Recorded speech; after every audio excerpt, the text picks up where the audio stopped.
শীতের শুরুতেই কেন জানি মনে হয় যে ভাপা পিঠাটা খাই। আসলে অল্প শীতে ভাপা পিঠা খেতে ভীষণ ভালো লাগে। তো আমি আপনাদের সাথে রেসিপি শেয়ার করছি। এখানে আমি আজকে যে পিঠাটা তৈরি করব, এই পিঠার জন্য ভাতের যে চাল, ওই চালটা গুঁড়া করে নিয়েছি। বাকি উপকরণগুলোও দেখিয়ে দিলাম। এখানে যা যা লাগবে, আমি ভাতের চালটা ব্লেন্ডারে গুঁড়া করে নিয়েছি আর হালকা করে একটু চেলে নিয়েছি। না চাললেও কোনো সমস্যা নেই। এখন আমি এখানে পরিমাণ মতো লবণ দিয়ে আর পানি দিয়ে গুঁড়িগুলো মেখে নিতে হবে।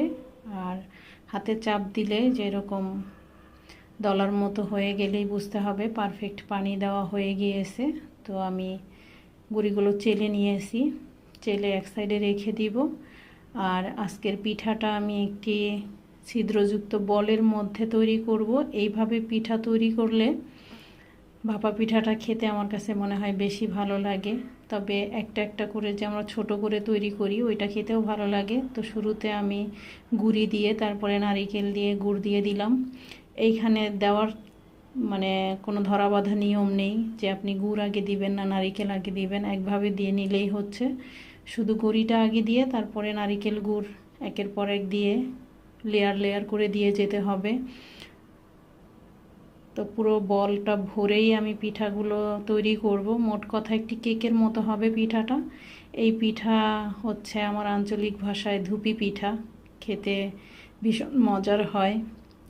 এই সেম গুঁড়ি দিয়েই কিন্তু চাইলে আপনি একটি একটি করে পিঠা তৈরি করতে পারবেন। তবে স্বাদ কিন্তু দুই ধরনের, একবার ট্রাই করে দেখবেন সবাই। এখন ঢেকে আমি সিদ্ধ বসিয়ে দিব। একটি হাঁড়িতে পানি দিয়েছি। এখন সাইড দিয়ে যাতে ভাপটা বের হয়ে যেতে না পারে, এর জন্য আটা দিয়ে যে সিল করে দিব। আর এই কাজটা একটু সাবধানে করবেন।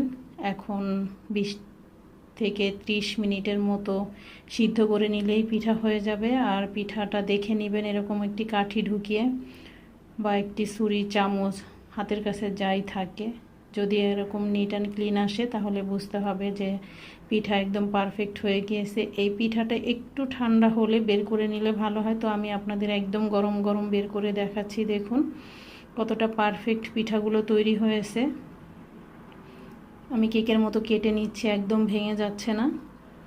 আশা করছি আপনাদের কাছে সহজ এবং ভীষণ মজার একটি রেসিপি ভালো লেগেছে। যদি ভালো লাগে তাহলে ভিডিওতে একটি লাইক দিতে পারেন, পেজটিতে ফলো দিয়ে রাখতে পারেন।